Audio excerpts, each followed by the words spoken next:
الصوت رجع تاني، بس المرة دي واضح قوي.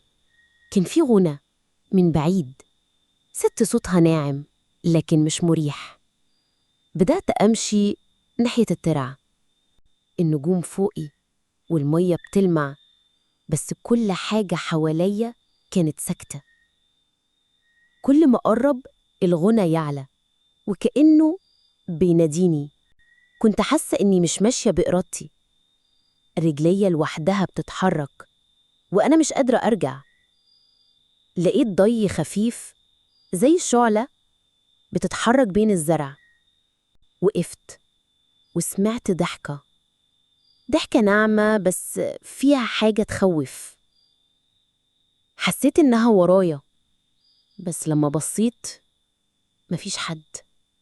أنا كنت بدأت أصدق إن النداهة مش حكاية، دي موجودة. تابعوني الحلقة الجاية، أنا هجري وراها، يمكن ألاقيها ويمكن أضيع.